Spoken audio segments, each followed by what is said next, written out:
ఎన్నికల మేనిఫెస్టోలో ఏదైతే చెప్పిన దాంట్లో భాగంగా జాబ్ క్యాలెండర్ ప్రకటిస్తామని చెప్పాం. రేపు అసెంబ్లీ సాక్షిగా జాబ్ క్యాలెండర్ను ప్రకటించబోతున్నాం. ఆ వివరాలన్నీ అసెంబ్లీ సాక్షిగా యావత్ తెలంగాణ రాష్ట్రంలో ఉన్న నిరుద్యోగ తమ్ముళ్ళకి చెల్లెమ్మలకి తెలియచేయనున్నాం. రెండవది, గడిచిన 10 సంవత్సరాలలో ఆనాటి రాష్ట్ర ప్రభుత్వం ఏదైతే పేదవాడి కష్టాల్లో పాలు పంచుకునే దాంట్లో మాటలకే పరిమితమైంది తప్ప చేతల్లో ఏమి చేసింది అనేది ప్రత్యేకంగా చెప్పనవసరం లేదు.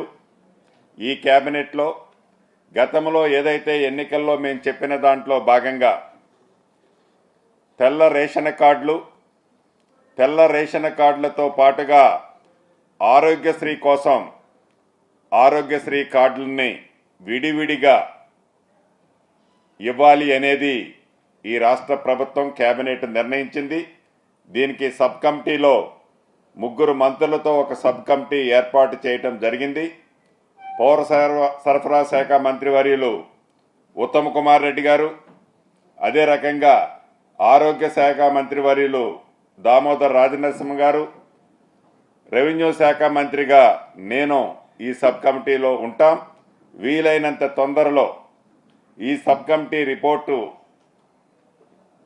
నివేదిక గవర్నమెంట్కి ఇచ్చి ఆ విధి విధానాలు ఫైనల్ చేసి తప్పకుండా అనుకున్న ప్రకారం ప్రతి పేదవాడికి, అర్హులైన ప్రతి పేదవాళ్ళకి ఈ రాష్ట్ర ప్రభుత్వం తెల్ల రేషన్ కార్డు, అదే రకంగా ఆరోగ్యశ్రీ కార్డును కూడా ఇవ్వాలని ఈరోజు గౌరవ ముఖ్యమంత్రి రేవంత్ రెడ్డి గారి సమక్షంలో జరిగిన కేబినెట్లో నిర్ణయం తీసుకోవటం జరిగింది. అదేవిధంగా ఏదైతే గతంలో చూసాం, ఎవరెవరికో క్రీడల్లో పాల్గొన్న వాళ్ళకి ఆనాటి ప్రభుత్వం సహాయ సహకారాలు అందించిందని గొప్పలు చెప్పుకొని మాటలకే కొంతమంది విషయంలో పరిమితమైంది. కానీ ఈనాడు ఇందిరమ్మ రాజ్యంలో క్రీడాకారులు ఏషా సింగ్ గారు, అదే రకంగా నిఖత్ జరీన్, మహమ్మద్ సిరాజ్కు హైదరాబాదులో ఒక్కొక్కరికి 600 చదరపు గజాల ఇంటి స్థలము కేటాయించేందుకు మంత్రివర్గం ఆమోదం తెలిపింది.